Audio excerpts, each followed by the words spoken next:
بسم اللہ الرحمن الرحیم کاش ایک بار دیارے شہبت ہاں دیکھو میرے مولا کاش ایک بار دیارے روضہ عائشہ ہے پت خزنہ دیکھو. یہ جو مسجد کا جلسہ اللہ کے نبی نے فرمایا دنیا میں سب سے بہترین جگہ اللہ کے گھر مساجد ہے اور دنیا میں سب سے بدتر جگہ بازار ہے. کبھی آپ نے غور کیا کہ دنیا میں سب سے اچھی جگہ مسجد کیوں ہے؟ تو اس کی بھی ایک وجہ ہے اور وہ وجہ آپ کو جان لینا ضروری ہے. جب آپ وجہ جان لیں گے تو آپ کو مسجد سے محبت اور بڑھے گی, نماز سے محبت اور بڑھے گی. ایک بات اور بتاؤ, بات بڑے مزے کی ہے. نیکی کرنا اصل ہے یا گناہ سے بچنا اصل ہے؟ بتائیے اصل کیا ہے؟ اصل نیکی کرنا ہے یا گناہ سے بچنا؟ میں آپ کو بتاؤں, اصل چیز ہے گناہ سے بچنا. اصل چیز کیا ہے بھائی؟ گناہ سے بچنا. اور یہ نماز کیا ہے, یہ زکوٰۃ کیا ہے, یہ روزہ کیا ہے, یہ حج کیا ہے؟ یہ گناہ سے بچنے کی وجہ ہے. آپ کہیں گے کہ کیسے بول دیے آپ؟ میں آپ کو بتاؤں کہ آدم علیہ السلام جب جنت میں تھے, اللہ تبارک و تعالیٰ نے آدم علیہ السلام سے یہ نہیں کہا کہ اے آدم تم نماز پڑھو, اے آدم تم روزہ رکھو, اے آدم تم حج کرو, اے آدم تم زکوٰۃ دو, اے آدم تم تسبیح کرو. اللہ نے آدم علیہ السلام سے نیکی کرنے کا حکم نہیں فرمایا, لیکن اللہ تبارک و تعالیٰ نے آدم علیہ السلام سے فرمایا وَلَا تَقْرَبَا هَذِهِ الشَّجَرَةَ فَتَكُونَا مِنَ الظَّالِمِينَ. کہ آدم یہ گناہ کا کام نہیں کرنا, تم اس درخت کے پاس نہیں جانا, اگر تم اس درخت کے پاس چلے جاؤ گے تو تم مجرم بن جاؤ گے. اللہ تبارک و تعالیٰ نے آدم علیہ السلام سے جنت میں نیکی نہیں کروائی, گناہ سے بچنے کی تلقین فرمائی. تو پتہ چلا کہ دراصل حقیقت گناہوں سے بچنا ہی اصل ہے. یہی وجہ ہے کہ امام اشرف علی تھانوی رحمت اللہ علیہ کے پاس جب کوئی شخص بیت ہونے کے لیے آتا تھا تو امام اشرف علی تھانوی رحمت اللہ علیہ اس کو لمبی لمبی تسبیح نہیں دیا کرتے تھے, لمبے لمبے سجدے نہیں دیا کرتے تھے, بلکہ یوں فرمایا کرتے تھے کہ اے فلاں شخص تم میری بیت اسی وقت تم میری بیت قبول کر سکتے ہو جب تک تم گناہوں سے بچنے کی تلقین, گناہوں سے بچنے کا وعدہ کرو. چنانچہ کتابوں میں لکھا ہے کہ ایک شخص اپنے چھوٹے بچے کو لے کر حضرت امام اشرف علی تھانوی رحمت اللہ علیہ کی خدمت میں حاضر ہوتے ہیں اور حاضر ہونے کے بعد سلام و کلام کر کے بیٹھ جاتے ہیں.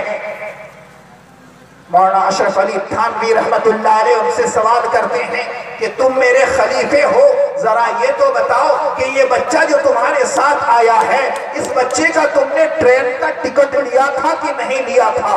تو امام اشرف علی تھانوی رحمت اللہ علیہ فرماتے ہیں کہ کیا ٹکٹ لیا تھا کہ نہیں لیا تھا؟ وہ شخص جو ان کا خلیفہ تھا وہ جواب دیتا ہے کہ میں ٹکٹ تو لیا تھا, لیکن در حقیقت یہ بچہ 12 سال سے اوپر کا ہے, دیکھنے میں 12 سال سے چھوٹا لگتا ہے, میں نے اس کا فل ٹکٹ نہیں لیا, ہاف ٹکٹ لیا تھا. اشرف علی تھانوی رحمت اللہ علیہ نے ان سے فرمایا کہ جو دنیا والے کے لیے وفادار نہیں ہو سکتا وہ ایمان والے اور اللہ کے لیے بھی وفادار نہیں ہو سکتا. تم گناہوں سے نہیں بچے, لہذا تم میرے خلیفہ بننے کے لائق. تو در حقیقت گناہوں سے بچنا اصل ہے. میں یہ فرما رہا تھا, میں یہ عرض کر رہا تھا کہ اللہ تبارک و تعالیٰ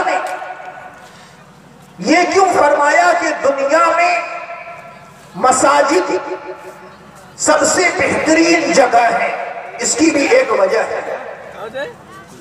وجہ یہ ہے کہ اللہ تبارک و تعالیٰ نے انسان کے اندر 4 صفت رکھی ہے۔ کتنی صفت؟ 4 صفت۔ نمبر 1 تخلق ربانی، یعنی رب کی صفت۔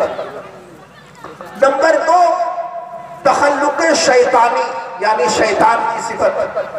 نمبر 3 تخلق حیوانی، یعنی جانور کی صفت۔ نمبر 4 تخلق بہیمانی، یعنی درندوں کی صفت۔ اللہ تبارک و تعالیٰ نے انسان کو 4 چیزوں سے پیدا کیا، یہ تو میں نے بیان کر دیا پہلے، لیکن اللہ تبارک و تعالیٰ نے انسان کے اندر 4 صفت رکھی۔ تخلق ربانی یعنی رب کی صفت۔ رب کون ہے؟ اللہ۔ مالک کون ہے؟ اللہ۔ لیکن اللہ نے انسان کے اندر رب کی صفت رکھی ہے۔ کیا صفت رکھی ہے؟ رب کی صفت رکھی ہے، اس لیے یہ انسان بھی مالک بننا پسند کرتا ہے کہ نہیں؟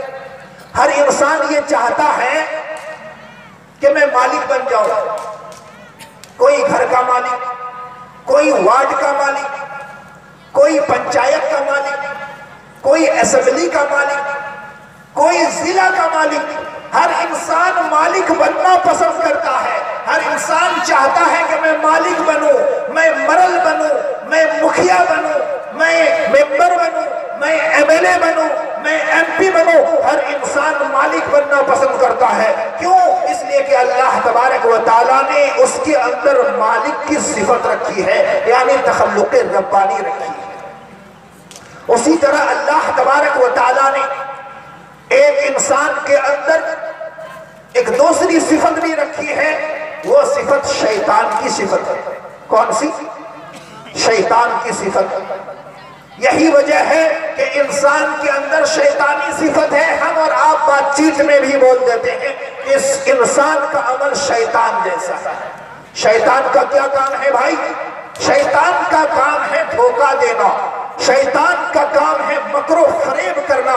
چنانچہ انسان کے اندر شیطان کی صفت ہے، اس لیے انسان بھی دھوکہ دیتا ہے، انسان بھی مکر و فریب کرتا ہے۔ اسی طرح اللہ تبارک و تعالیٰ نے انسان کے اندر ایک تیسری صفت رکھی ہے، اور وہ صفت ہے حیوانی صفت، یعنی جانوروں کی صفت۔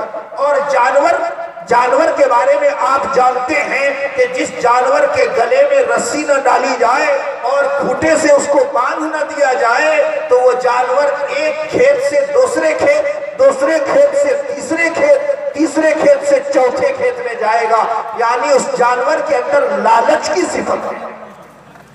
ایک ہی کھیت پہ قناعت نہیں کرتا، بلکہ وہ ہر کھیت پہ منہ مارنے کی کوشش کرتا ہے، ہر کھیت پہ منہ مارنے کی کوشش کرتا ہے۔ یہی وجہ ہے کہ انسان کے اندر اللہ تبارک و تعالیٰ نے جانور کی صفت رکھی ہے، جانور کی صفت رکھی ہے، لہذا انسان بھی لالچی، انسان بھی کیا ہے؟ لالچی ہے۔ اسی طرح اللہ تبارک و تعالیٰ نے انسان کے اندر درندگی کی صفت رکھی ہے۔ درندہ کس کو بولتا ہے؟ شیر کو، چیتا کو۔ جب شیر شکار کر لیتا ہے، جب شیر شکار کر لیتا ہے تو وہ مل بانٹ کے نہیں کھاتا، شیر چاہتا ہے کہ پورا کا پورا میں اکیلے کھا لوں، کسی دوسرے کو ملے نہ۔ چونکہ اللہ تبارک و تعالیٰ نے انسان کے اندر بھی یہی صفت رکھی، درندوں کی صفت رکھی، اس لیے انسان کے اندر بھی حسد ہے، انسان کے اندر بھی جلن ہے۔ یہ انسان چاہتا ہے کہ میرا مکان سب سے اونچا، میری بلڈنگ سب سے اونچا۔ اگر وہ اپنی بلڈنگ نہیں بنا پاتا ہے، دوسرے کی بلڈنگ بغل میں ہے، بغل میں دوسرے کی بلڈنگ دیکھ کر اس کے دل میں جلن پیدا ہوتی ہے کہ دوسرے کے پاس گاڑی کیوں ہے، دوسرے کے پاس بنگلہ کیوں ہے، دوسرے کی دکان اچھی چلتی کیوں ہے، دوسرا اچھا کھاتا پیتا کیوں ہے، دوسرا اچھا پہنتا کیوں ہے۔ انسان کے اندر حسد پیدا ہے۔ جب اللہ تبارک و تعالیٰ نے 4 صفتیں انسان کے اندر ہیں تو 4 برائیاں انسان کے اندر آٹومیٹکلی پائی گئی۔ نمبر